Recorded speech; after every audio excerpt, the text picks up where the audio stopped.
ہم مسلمان، ہم فخر سے کہتے ہیں کہ ہم ہندوستانی مسلمان ہیں، ہم کرایہ دار نہیں ہیں، ہمارا وجود اسی ملک سے ہے، ہم پیدا ہوئے اسی ملک میں، ہمارے آبا و اجداد پیدا ہوئے اسی ملک میں۔ 800 سال سے زائد مسلمانوں نے اس ہندوستان پر حکومت کی، اس وقت بھی ہم تھے۔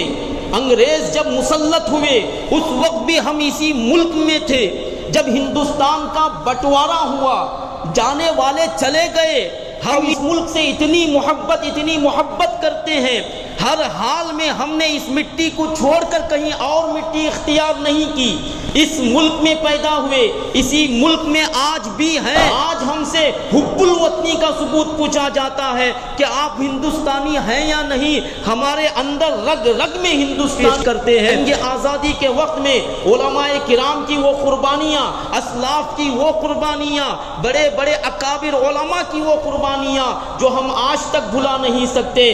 آج تاریخ اوراق میں اس کو مٹانے کی کوشش کی گئی، لیکن آج بھی تاریخ کے اوراق یہ گواہی دیتے ہیں جنگ آزادی کے وقت میں مسلم علماء کو شہید کیا گیا، ان کی لاشوں پیڑوں پر لٹکایا گیا تھا۔ کالے پانی کیا سزا تک کاٹنے کی نوبت آئی تو کالے پانی کی سزا کو انہوں نے، لیکن کبھی انگریزوں کے ساتھ سمجھوتا نہیں کیا۔ ہم ہندوستانی مسلمان ہیں، ہم فخر کرتے ہیں کہ ہم ہندوستانی ہیں۔ اور ذرا غور کریں، جب ہم ہندوستانی ہیں تو ہمارے لیے یہ فخر ہے۔ یہ وقت ایسا ہو کہ اگر ملک چلانے والے اچھے ہوں، ملک چلانے والے سچے، ملک چلانے والے عدل و انصاف پر چلنے والے ہوں، ملک چلانے والے سب کے ساتھ محبت سے پیش آنے والے ہوں، ملک چلانے والے اگر بہتر ہوں، سچے ہوں، عادل ہوں، تو یقیناً ملک کا نام روشن ہوتا ہے۔ جہاں ملک کا نام روشن ہوتا ہے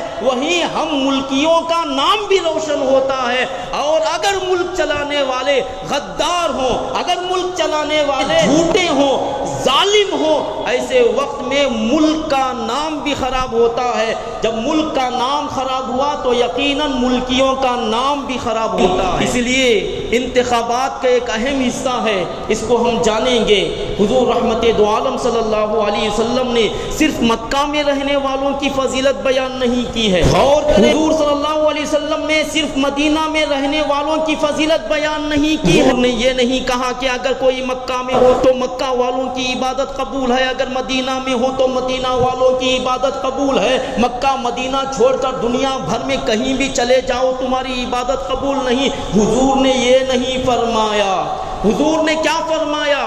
اللہ کے حبیب ارشاد فرماتے ہیں، صحیح بخاری کھولنے والے کتاب الصلاۃ کھول کر دیکھیں، آقا کائنات صلی اللہ علیہ وسلم نے ارشاد فرمایا، اللہ تبارک و تعالیٰ نے مجھے 5 خصوصیت عطا کیا ہے جو دیگر انبیاء کو عطا نہیں کیا۔ ان 5 خصوصیات میں یہ خصوصیت یہ ہے ان الارض کلھا مسجد، اللہ تعالیٰ نے ساری زمین کو میرے لیے سجدہ گاہ بنا دیا ہے۔ سبحان اللہ۔ حضور نے یہ نہیں کہا مکہ میں رہنے والے صرف عبادت کریں تو ان کی عبادت قبول، مدینہ میں رہنے والے عبادت کریں ان کی عبادت قبول، دنیا بھر میں رہنے والوں کی عبادت قبول نہیں، یہ نہیں کہا۔ حضور نے فرق پیدا نہیں کیا، حضور نے لوگوں کو نہیں بانٹا، بلکہ حضور نے یہ کہا دنیا بھر میں رہنے والے انسان اللہ تعالیٰ نے ساری روئے زمین سجدہ گاہ بنا دیا ہے۔ تو محترم سامعین، ہم یہاں پر رہ کر عبادت کریں تب بھی اللہ کی بارگاہ میں قبول ہے، مکہ مدینہ میں رہ کر عبادت کریں تب بھی اللہ کی بارگاہ میں عبادت مقبول ہے۔ کہ حبیب ارشاد فرماتے ہیں، جو انسان دنیا میں رہ کر کسی بھی کونے میں عبادت کرتا ہے اس کے لیے وہ سجدہ گاہ ہے، عبادت قبول ہوتی ہے، مگر ایسی جگہ جہاں پر غسل کیا جائے، حمام ہو، اس جگہ پر عبادت نہیں کی جا سکتی۔ جہاں قبرستان ہو، قبرستان میں عبادت نہیں ہوتی۔ ان دونوں جگہوں کو چھوڑ کر ساری روئے زمین پر ہم پاک ہے تو ہم عبادت کر سکتے ہیں۔ ہمارے نبی حضور رحمت دو عالم صلی اللہ علیہ وسلم نے خود ملک سے محبت کی ہے، اور خود حضور نے ملک سے محبت کی تو آج ہم بھی ملک سے محبت کر رہے ہیں، اور یہ ہماری فطرت میں شامل ہے کہ ہم ہندوستان اس ملک میں پیدا ہوئے، اس ملک کی محبت ہمارے سینوں میں بسا۔ صحیح ابن حبان میں حضرت عبداللہ ابن عباس رضی اللہ تعالی عنہما سے روایت ہے، اللہ کے حبیب صلی اللہ علیہ وسلم اپنے ملک سے کتنی محبت کرتے تھے۔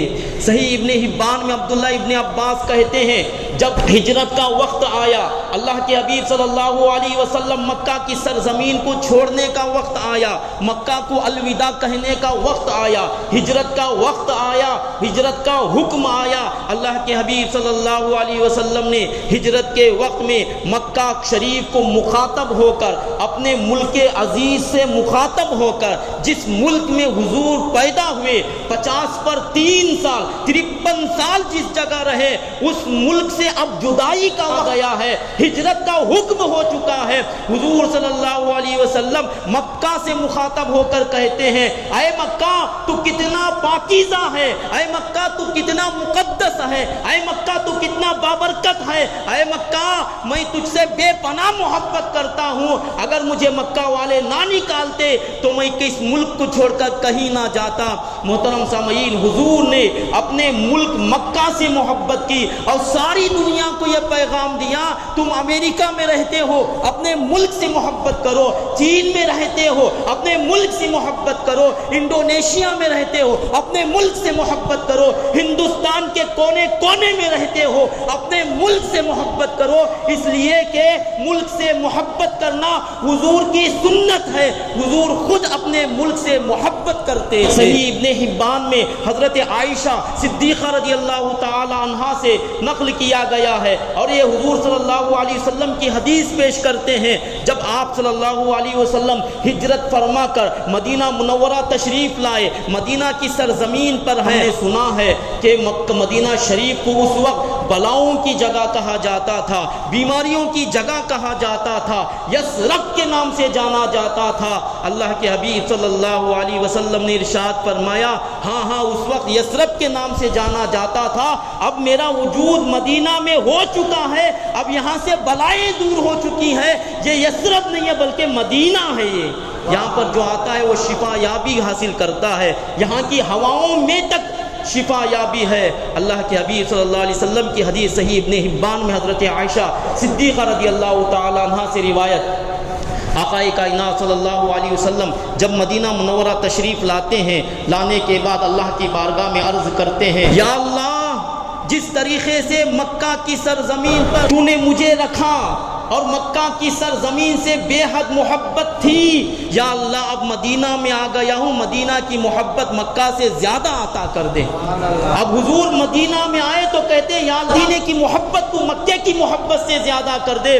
پھر اللہ کے حبیب آگے ارشاد فرماتے ہیں، یا اللہ اس مدینہ شہر سے بیماریوں کو دور کر دے، یا اللہ اس مدینہ شہر سے آفتوں کو دور کر دے، یا اللہ اس مدینہ شہر سے پریشانیوں کو دور کر دے۔ آقا کائنات صلی اللہ علیہ وسلم نے جیسے مدینہ شریف تشریف لاتے ہیں، اپنی محبت کا ثبوت یوں پیش کرتے ہیں، یا اللہ مدینے کی محبت کو بے پناہ میرے سینے میں عطا کر دے۔ اب ہم نے دیکھا حضور مکہ میں تھے، مکہ کی محبت سینے میں تھی، مدینہ میں آئے، مدینہ کی محبت سینے میں رہی، اور یہاں تک کہ امام بخاری رحمۃ اللہ علیہ نقل کرتے ہیں، کیا نقل کرتے ہیں حضرت امام بخاری رحمۃ اللہ علیہ، حضور رحمت دو عالم صلی اللہ علیہ وسلم مدینہ شریف میں رہے، اگر مدینہ شریف سے کہیں سفر کے لیے تشریف لے جاتے، اپنی ضروریات سے فارغ ہو کر سفر سے جب واپس لوٹتے، جیسے جیسے مدینہ لاتا اور دیوار کو دیکھتے، مدینہ کے محلات کو دیکھ کر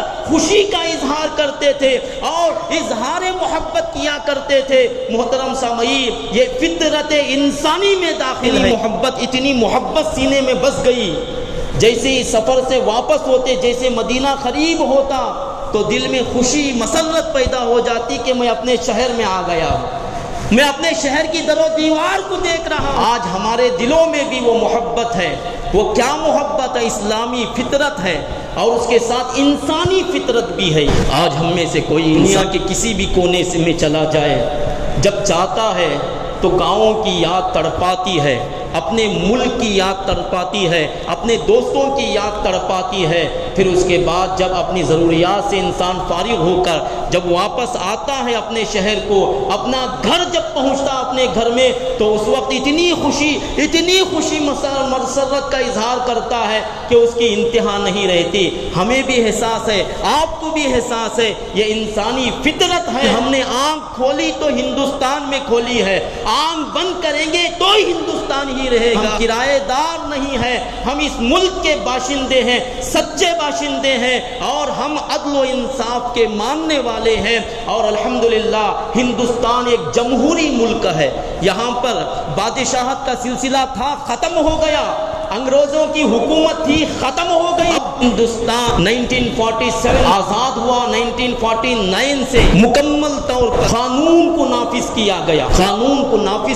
اس میں ووٹ کا سسٹم رکھا گیا، اس میں پہلے بادشاہت کا زمانہ تھا، باپ مرتا بادشاہ تھا تو بیٹا اس کی جگہ آ جاتا، بیٹا مرتا تو اس کا بیٹا اس کی جگہ آ جاتا، وہ مرتا تو اس کی جگہ وہ آ جاتا، خاندان ہی میں حکومت رہتی، دوسروں کے پاس حکومت نہیں رہتی تھی، جیسے یہ چاہتے تھے ویسے ہوتا تھا۔ لیکن ملک عزیز ہندوستان میں جو ووٹنگ کا سلسلہ ہے یہ بہت اچھا نظام ہے۔ ہم کسی کو پی ایم بناتے ہیں، ہم کسی کو سی ایم بناتے ہیں، ہم کسی کو ایم ایل اے منتخب کرتے ہیں، ہم کسی کو ایم پی منتخب کرتے ہیں، منتخب کرنے والے ہم، اظہار رائے پیش کرنے والے ہم ہیں، کسی ادنا کو اعلیٰ درجے تک پہنچانے والے ہم ہیں۔ ہمارے پاس کوئی اور طاقت نہیں ہے، ووٹ کی طاقت ہے، یہی ووٹ کی طاقت ہی کی وجہ سے ہمارے پاس بڑے بڑے آتے ہیں، ہاتھ بھی جوڑتے ہیں، بڑے بڑے آتے ہیں اور آ کر وعدے بھی کرتے ہیں، وعدے خلافی کرتے ہیں، کیا کرتے ہیں، لیکن آتے تو ہیں، کیوں آتے ہیں؟ ہمارے پاس ووٹ کی طاقت ہے، وہ جانتے ہیں ووٹ کی طاقت کیا ہے۔ محترم سامعین، ووٹ میں کیا ہوتا ہے؟ ووٹ ایک امانت ہے، ووٹ ایک شہادت ہے، ووٹ ایک گواہی ہے۔ انسان ووٹ دے رہا، کیوں دے رہا؟ اس لیے میں ووٹ دے رہا ہوں کہ جو انسان آگے کھڑا ہے اور یہ دعوے دار ہے کہ میں اگر آ گیا جیت کر تو تمہارے سارے کام کروں گا، وعدہ کر رہا ہے اگر مجھے آپ کامیاب بنا دیے تو فلاں کام کروں گا، فلاں کام کروں گا، فلاں کام کروں گا، وعدہ کیا، آپ اسے دیکھیں گے، ہم اسے دیکھیں گے، اس کے اندر عدل ہے یا نہیں ہے، اس کے اندر انصاف ہے یا نہیں ہے، اس کے اندر متحد تمام کو کرنے کا جذبہ ہے یا نہیں ہے، تو دیکھیں گے۔ پھر اس کے بعد اگر صحیح انسان ہے، صحیح انسان کو ووٹ دینا یہ شرعی تقاضا یہ ہے کہ میں صحیح انسان کو ووٹ دوں۔ اگر غلط انسان ہے، غلط انسان کو اگر ووٹ دے دوں تو اس کے بعد مجھے گناہ بھی ہوگا۔ محترم سامعین، اگر کوئی انسان پیسہ لے ووٹ ڈالتا ہے، مسئلہ واضح ہے، رشوت لیا، آپ نے رشوت لے کر ووٹ دیا ہے، رشوت لینا یہ گناہ ہے، سود کا کھانا لینا دینا یہ حرام ہے، قرآن کی متعدد آیات سے ثابت ہوتی ہیں۔ دوسرا گناہ کیا ہوتا ہے؟ ہم گئے ووٹنگ بوٹ پہ گئے، جانے کے بعد جو غلط انسان ہے، معلوم ہے یہ ظلم کرنے والا ہے، معلوم ہے یہ ملک والوں کو، ہندوستانی مسلمانوں کو شہر بدر کرنے کا منصوبہ رکھتا ہے، اس کے باوجود اس کے ظلم میں برابر شریک ہو کر ہم نے اسے ووٹ دیا، ہم نے اسے اپنی رائے کا اظہار کیا، ہم نے اپنی امانت پیش کر دی کہ تم بن سکتے ہو۔ محترم سامعین، غلط انسان کو ووٹ دینے کا بھی گناہ ہے۔ ذرا غور کریں، اللہ رب العزت ارشاد فرماتا ہے وَتَعَاوَنُوا عَلَى الْبِرِّ وَالتَّقْوَى، پارہ نمبر 6 سورۃ المائدہ آیت نمبر 2، وَتَعَاوَنُوا عَلَى الْبِرِّ وَالتَّقْوَى، نیکی اور پرہیزگاری میں ایک دوسرے کی مدد کرو، وَلَا تَعَاوَنُوا عَلَى الْإِثْمِ وَالْعُدْوَانِ، گناہ اور زیادتی میں ایک دوسرے کی مدد نہ کرو۔ اللہ کیا کہہ رہا ہے؟ نیکی میں ایک دوسرے کی مدد کرو، پرہیزگاری میں ایک دوسرے کی مدد کرو، وَتَعَاوَنُوا عَلَى الْبِرِّ وَالتَّقْوَى وَلَا تَعَاوَنُوا عَلَى الْإِثْمِ وَالْعُدْوَانِ، اور گناہ اور زیادتی میں ایک دوسرے کی مدد نہ کرو۔ اور ایک آیت کریمہ پارہ نمبر 5 ہے، سورۃ النساء آیت نمبر 85، اللہ ارشاد فرماتا مَن یشفع شفاعۃ حسنۃ یکن لہ نصیب منہا ومن یشفع شفاعۃ سیئۃ یکن لہ کفل منہا. اللہ کہتا ہے جو اچھی سفارش کرے، ووٹ ڈالنا بھی ایک سفارش ہے. حضور پر اللہ کہتا من یشفع شفاعۃ حسنۃ یکن لہ نصیب منہا، جو اچھی سفارش کرے اس کے لیے اس میں حصہ ہے.